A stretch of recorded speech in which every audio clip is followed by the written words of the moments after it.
down the line in China, so we've been trading online in China for a couple of years now, 2.5 years. And I think there's some parallels in that, as I said, we're with Myntra. If I was to look to build our own operation, our own platform in India, I would probably partner with local e-commerce platforms, a couple of startups, stitch it together locally with some engineers and certainly run it locally, but develop it locally as well. Because there are nuances, and certainly whether it's payments or tax or certainly delivery and logistics, and we're talking about the final mile in particular when we're just outside. So I would start local, but then I think to your point, Colonel, that the challenge then becomes scale. You know, so in UK we're much further down the line, but you know we're running close onto £1 billion turnover business in the UK online, and when you're at scale, you get all kinds of different pressures. It's not to say it's not possible, but actually the history of pure plays, homegrown pure plays in the UK is you reach a break point because your technology, your code builds up over years and years. I don't want to name anyone particular, but some of the major e-commerce players in the UK have grown in the UK. I know they've run into problems because their code base stagnates. It becomes very difficult to update. It becomes very difficult to maintain. And that's the challenge every startup globally runs into. When you're 5, 6, 7 years down the line, it becomes actually all those kind of shortcuts you took in the first few months come back to haunt you. And that can become the challenge when you get to that flipping point where you're trying to then go for scale. And I'm not to say that enterprise solutions have the right way either, but it's a combination really of homegrown code, sustainable code base, and then cherry picking the best pieces of either startup or indeed big tech and stitching it together yourself. Now, for Maya, did you have any perspective on how this is playing out in the taxi market with the Indian players, with Uber going out there and raising $1 billion just to enter a new market? What does that mean for you guys? So, you know, obviously, so coming back to the earlier point, right? So we had a significant first mover advantage in understanding the customer. How are they booking taxis, right? So we started off actually with a call center, right? Which is a very Indian way of doing things, right? You'll pick up the call, you'll ask them from where to where, and take the time, and then send a cab, right? So we had cash from day one. We had call center. We had advanced bookings. You could book it for tomorrow morning. It's not just immediate. So that was our assessment of the market when we started off, and the whole idea of visioning out a very scaled million customers or million riders every day was not basically something that we thought of. But I think with Uber coming in and us observing a lot more markets across, we started understanding what's important and what's not. Call centers won't scale, right? An advanced booking system means you're eating into your actual present immediate bookings as well. So these are all learnings that we also kind of got as we matured as a business and we started thinking of scale. And with Uber coming in and putting in $1 billion, so my philosophy on which company will win is the company which keeps the consumer the happiest will win in the long run, right? It doesn't matter whether you can pay a driver 300 rupees a ride on top of whatever he earns to get more and more riders on your platform than the competition's platform. It is about when you stop doing it, who does the consumer go to, right? And when you stop doing it, who does the driver go to, right? So I think the two critical aspects of the taxi business at least is customer satisfaction and driver satisfaction. The company which scores highest on both will win. So I think the money, putting in a lot more money will kind of give you a jump in the near term, but the long term, I think these two factors matter. So who does the consumer go to? Does he just go to the company that's giving him the biggest discount, the biggest incentive? Do you think too much money is being poured into the space in order to acquire customers, and that companies are forgetting the cost of acquiring these users? So there is a lot of money that is being spent on getting customers and drivers. It's on both sides, right? And today I think the Indian market kind of goes to the place where there are more discounts. Who doesn't want, a 50% off on your ride when, you don't want to pay 300 rupees, you'd rather pay 100 rupees, right? So that the lower the price, that's where the consumer goes today. That's unfortunate, but that's the way business is. And on the driver side as well. So if for the same amount of time you're on the road, if you can earn double the amount, you're going to go start working there. So that is a short term, as long as there's money pouring in and there's no pressure to actually show profits, I think that'll keep going on to acquire both consumers and drivers. And Kunal, David, would you agree that in your industry the situation is the same and that things are accelerating but still sustainable, or is there a sense that? I have a different take on how whole this discounting situation works. So I think there is this old behavior and new behavior, right? And I think what we are trying to do is make people try the new behavior, and in markets which are not as evolved as many other markets, consumers value money a lot more than time. I think as markets mature and per capita income grows, I think they suddenly start thinking time is as important as money, and suddenly kind of make their choices according to that. Currently, where the new behavior is incentivized, and if it becomes a habit, and if you can expect the consumer to continue that behavior in absence of that incentive, right, it's a good business model to go after. For example, in markets like bill payment and recharges, we know for a fact that an incentive is great for him to break his old habit and try paying his, let's say, electricity bill online for the first time, but we know for a fact that he will never go back to the old behavior of standing in the queue and giving a check for his electricity bill. So the incentive worked for us for getting a behavior to become more permanent.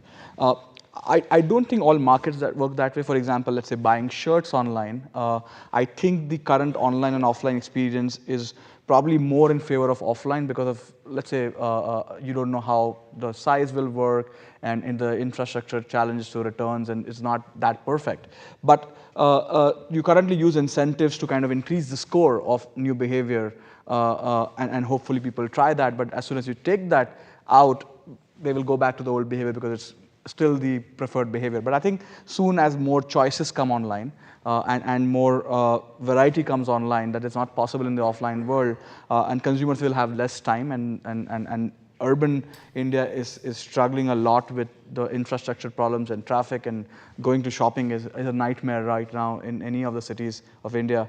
I think it'll just become a new permanent behavior. But timing is the thing, right? You don't know when is the right time when consumers will switch. And I think what we are noticing now, last Diwali, we noticed that it's not just the discounts that people went after. It's just that they went after buying more things.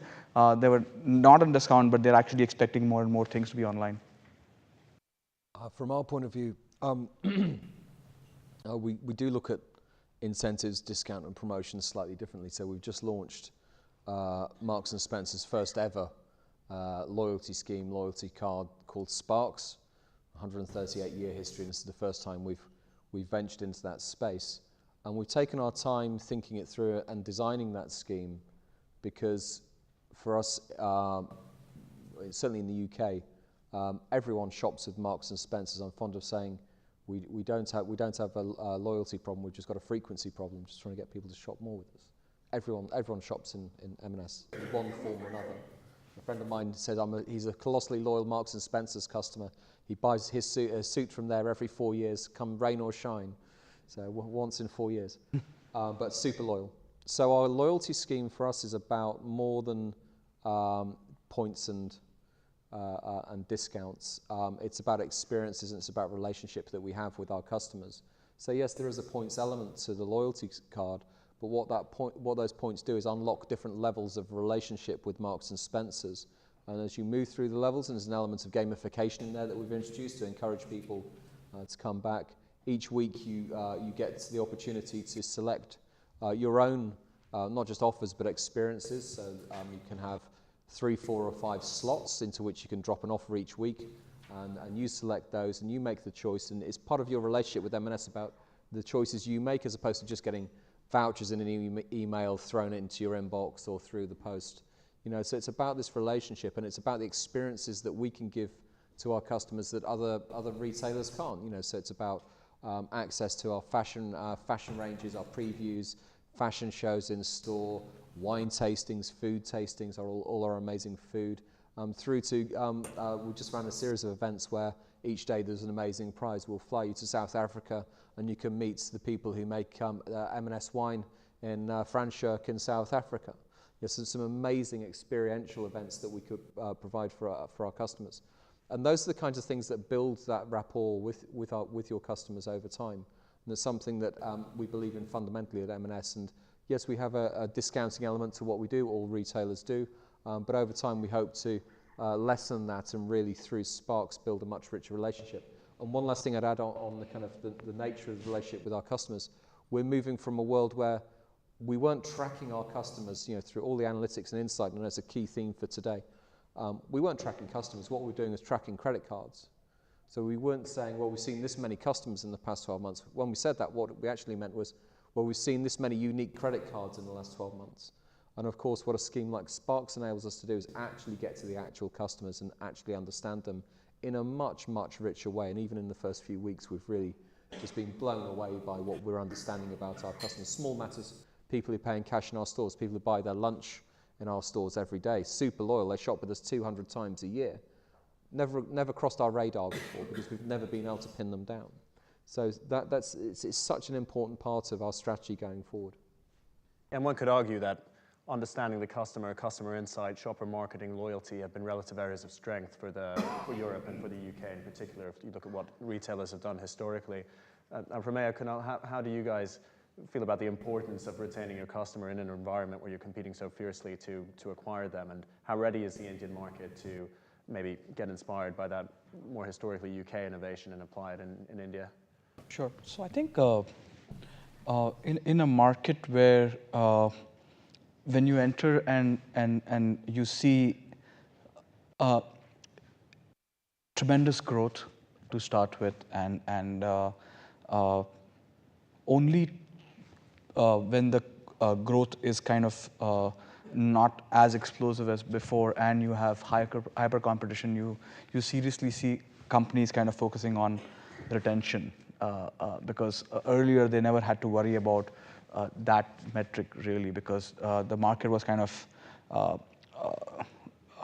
really underserved, and you were just kind of appearing for them. I think companies, both I think commerce or any other kind of consumer internet companies, focuses a lot on user retention, and it's surprising that there are learnings from, let's say, gaming companies being applied to e-commerce companies, and it's amazing the tracking mechanics from DAUs and MAUs and ARPUs and retention and D30 and D60. The words very common in the gaming world are actually being used in the commerce world now, and interestingly, if you look at the Snapdeal Freecharge acquisition, it was kind of built around that particular logic where Freecharge had customers coming once a week, almost doing 6 transactions a week because of our nature of products we sold, and they had their cards on file with us.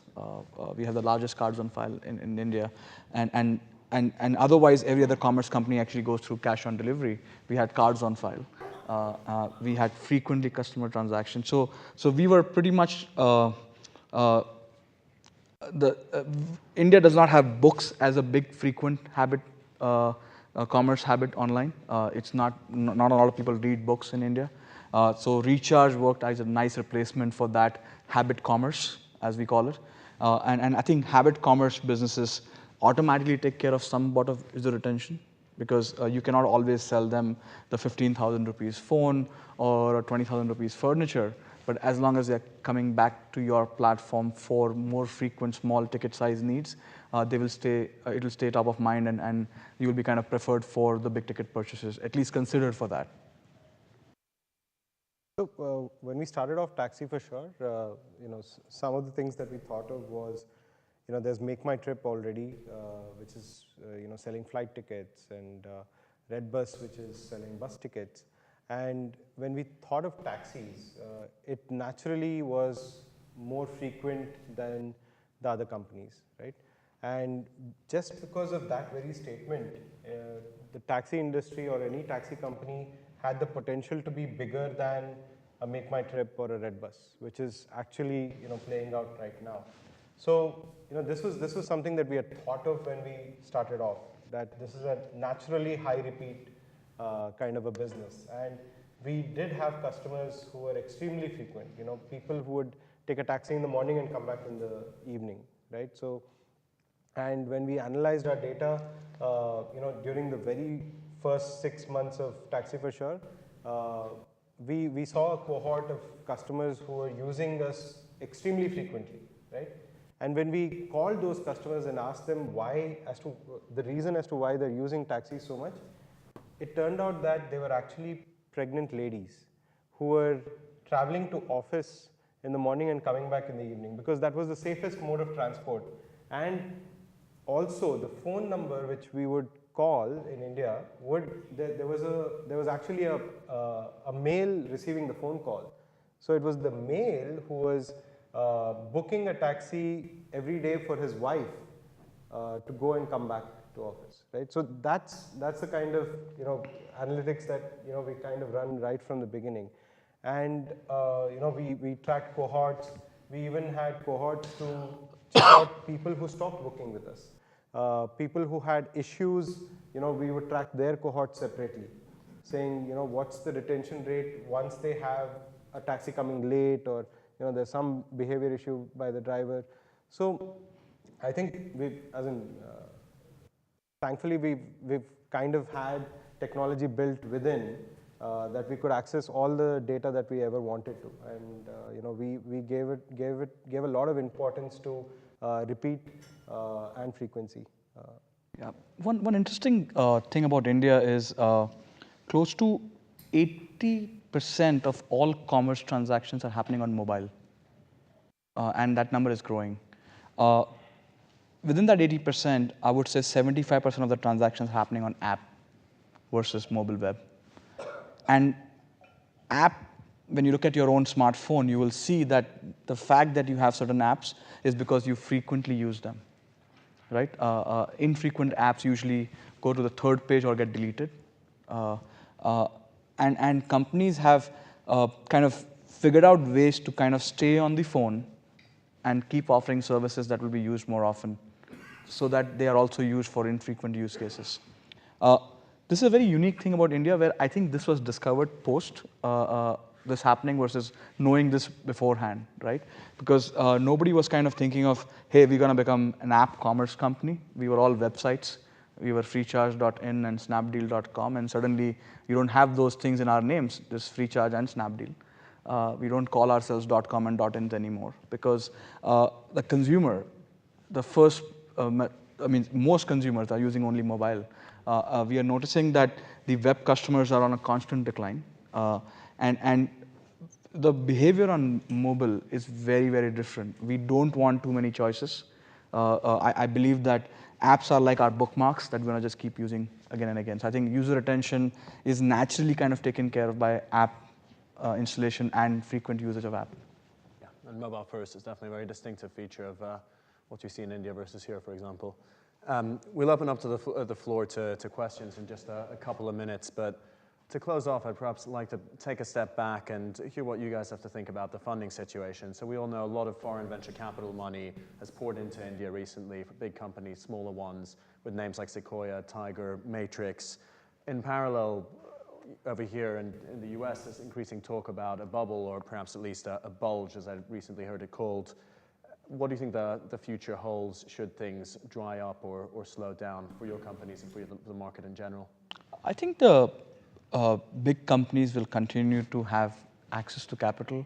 And I think in a market like India, where we are just starting to see the consumers kind of coming online and doing more frequent things, I think we have a long way to go before any kind of consumer slowdown happens. I think betting on newer ideas and more ideas will not be there as much as it was before. I think a lot of consolidation will happen in the next 12 to 18 months. consumer acquisition cost is kind of becoming interesting challenge in India, primarily because we are seeing US and Chinese investors and companies coming to win India. And I think it's an interesting time for India because you are suddenly seeing very different philosophies on how they kind of look at business or investment and how aggressive they are. And you see them playing with different rule books and there is no right formula that is kind of proven that this is going to be the way India is going to be won. So I think we are seeing consumers are kind of, for the first time, thanks to all the, I think more than any television ads, all the investment news has actually got more customers online in India.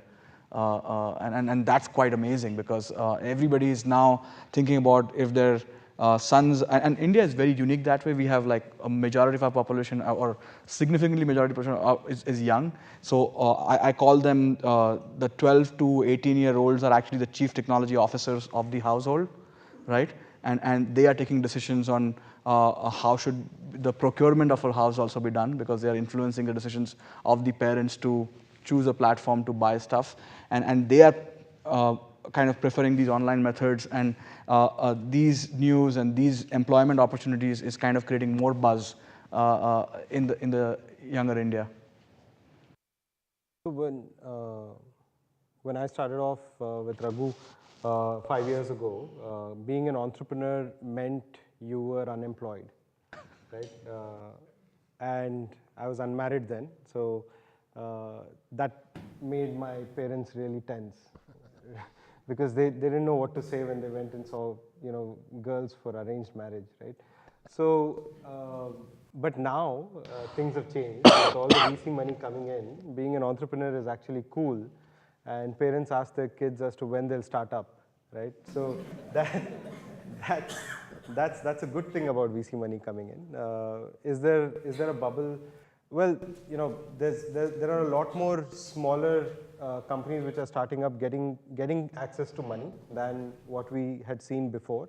But not all of them are getting the up rounds, right? Which means that, you know, only the companies which are really solving the consumer pain point will do well in the long run. The bigger companies, as Kunal said, I also believe that they will have access to capital because they're so big and they've solved some fundamental issues in the market for the consumer and suppliers. So they will continuously get you know, access to capital, but valuation here and there, you know, that's something that only time will tell. So I think